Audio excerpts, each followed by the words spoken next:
English is not our mother language, but it is our official means of communication.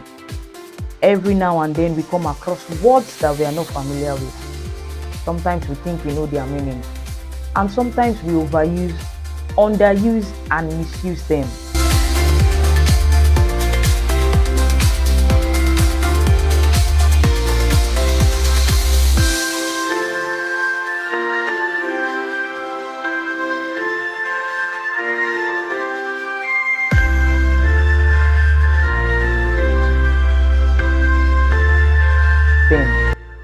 In this series, we'll be looking at word distinction.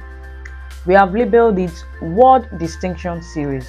It is coming under the caption Damilola Mighty Tiny Impact Channel. I am your regular host, Damilola Flawless. We are expanding into a bigger coverage.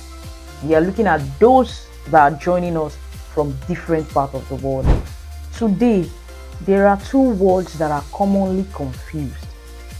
The first one is presumption and the other one is assumption. Many times they are used interchangeably, and many times people do not know the in-depth of what they are. For the purpose of clarity, presumption is an idea that is taken to be true based on probability. It is something that is accepted to be true, but it is not certain to be true. It is cloudy, it will rain. Don't forget, not all clouds would result in rain. I did not see Dr. Odubela's car in his compound when I visited. Therefore, he is not around. You may not jump to conclusions because it's quite possible that somebody else in Dr. Odubela's family has taken the car out. Two people went into an hotel, a father and his daughter. People that are watching will not know where to push things. They many times continue to presume or assume.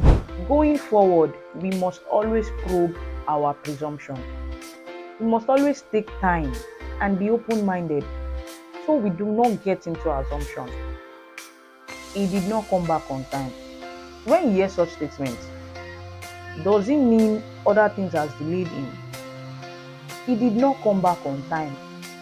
There could be some other developments that is holding that person down.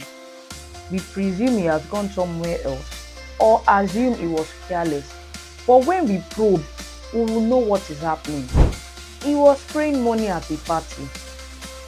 Some have presumed it is a salary, while some assume it's a stolen money. Many times we are not sure. We just jump into conclusion. Somebody wore a clothes that looks like somebody else's clothes in a family. Many times we assume that clothes was borrowed from that person. You may not be sure in the conclusion that you have jumped into. Next time, when you are dealing with matters, you should be careful at how to select the word presumption and assumption. On the other hand, an assumption is an unexamined belief, what we think, without reading or checking it out. It seems we've made up our mind. It is about our inference, what we feel about that matter, and once that is done, it has a way of confusing people. While presumption is to suppose something to be true based on probability, assumption is to suppose something to be true without proof. Let's take some examples that could drive home our points. I gave you several calls. You did not pick your call. We could presume it is deliberate inaction or assume something has gone wrong on the other hand. Whichever way, when you probe further, you'll be able to know if it's a presumption or an assumption. Next time when you hear the word presumption and assumption, you should be clear in your mind and how to go about it. I remain your regular host, Damilola Flawless. TMC is the solution provider. The solution provider is TMC. It is well.